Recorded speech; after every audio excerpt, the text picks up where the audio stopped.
kejadian hari kiamat. Kejadian hari kiamat merupakan kumpulan rentetan sekian banyak peristiwa. Setiap penggal episode kejadian hari kiamat tersebut memberikan pelajaran yang amat berharga bagi kita umat manusia. Di antara peristiwa dahsyat yang akan terjadi pada hari kiamat, yang menorehkan pelajaran yang sangat mendalam bagi kita, adalah kejadian di mana akan disembelihnya kematian. Sebuah kejadian yang membangkitkan bulu roma setiap insan dan mengusik tidur nyenyak orang-orang yang beriman. Pada waktu itu, setelah semua penghuni surga masuk ke dalam surga dan seluruh penghuni neraka telah menempati tempatnya di neraka jahanam, Allah Subhanahu wa taala mendatangkan yang namanya kematian. Kematian yang saat itu Allah tampilkan dalam bentuk seekor domba.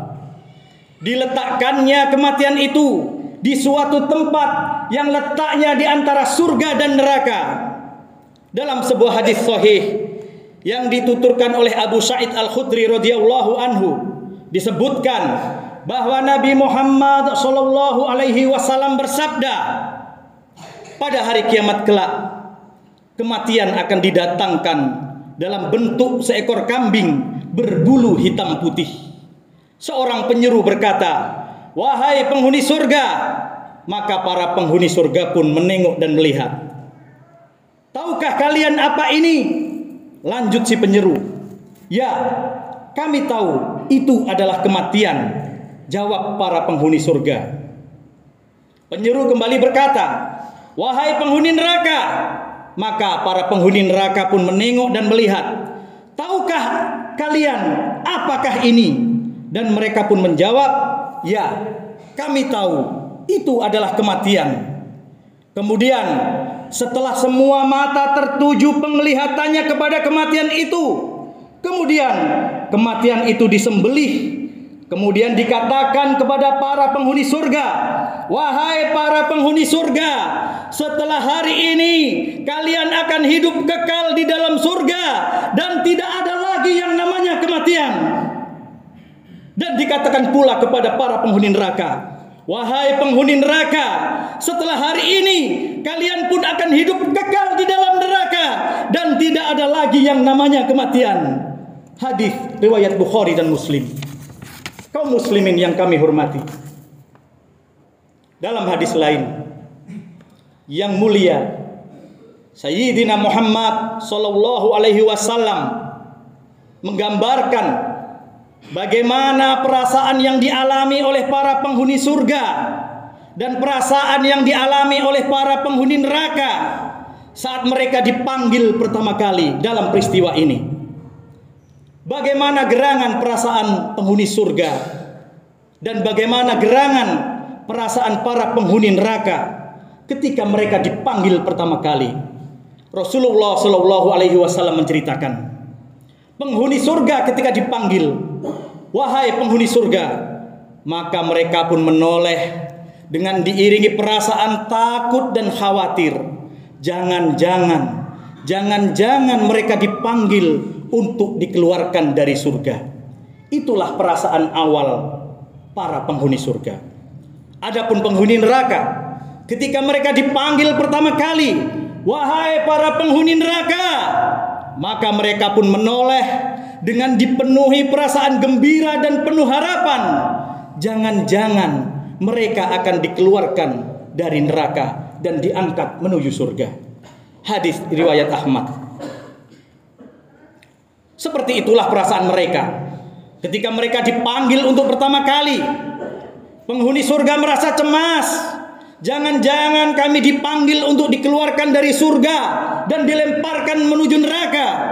Sebaliknya, penghuni neraka merasa bahagia karena mereka menyangka akan dikeluarkan dari neraka dan diangkat di dalam surga. Mereka sudah tidak tahan lagi. Mereka sudah tidak kuat lagi dengan siksaan yang ada di dalam neraka. Seperti itulah perasaan mereka ketika dipanggil untuk pertama kali. Tapi ketika mereka melihat bahwa yang terjadi adalah kematian disembelih, maka perasaan mereka pun berubah total. Nabi SAW menceritakan, penghuni surga ketika mereka tahu bahwa mereka dipanggil untuk melihat disembelihnya kematian, dan kemudian dikatakan kepada mereka bahwa mereka akan kekal di dalam surga selama-lamanya, maka kebahagiaan mereka pun semakin memuncak sampai kepada puncak-puncak kebahagiaan.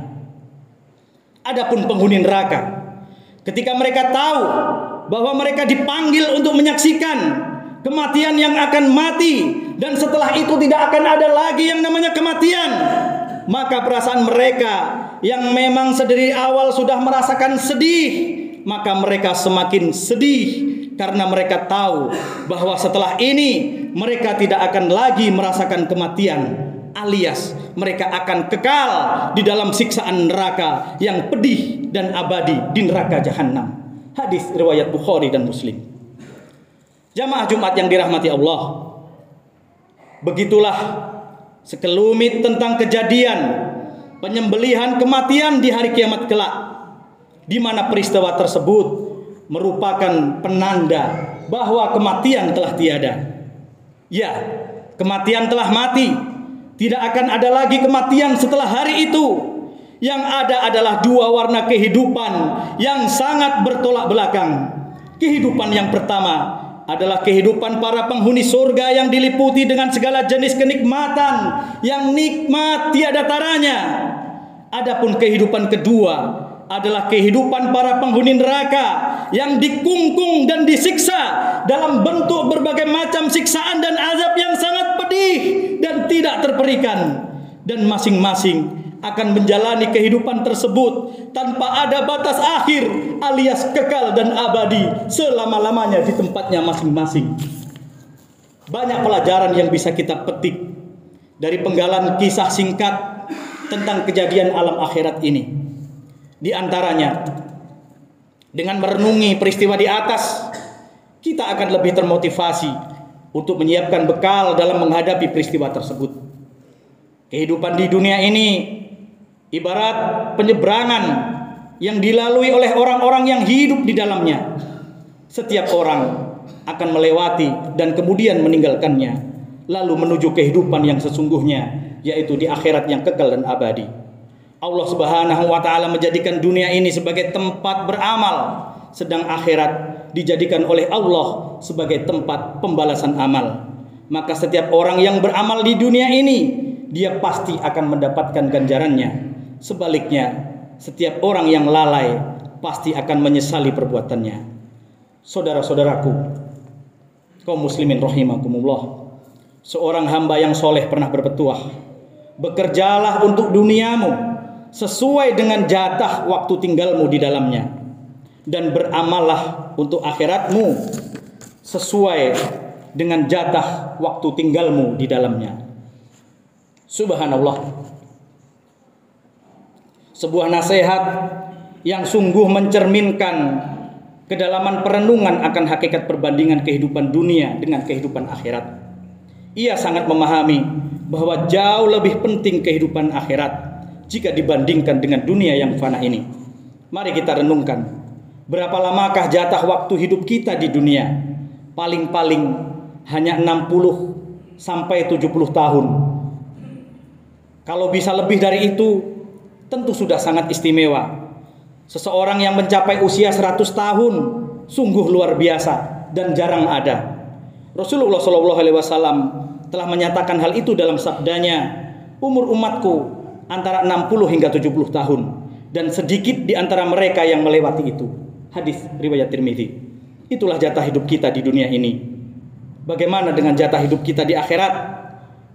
Al-Quranul Karim menegaskan bahwa bahwa kita semua bakal hidup selama-lamanya di akhirat. Khalidina fiha abada. Mereka kekal di dalamnya selama-lamanya. Maka pantaskah kita mempertaruhkan kehidupan kita yang hakiki dan abadi di akhirat nanti demi kesenangan dunia yang hanya sementara ini? Aqulu qouli hada wa astaghfirullah li wa lakum wa lisairil muslimina wal muslimat fastaghfiruh innahu huwal ghafurur rahim.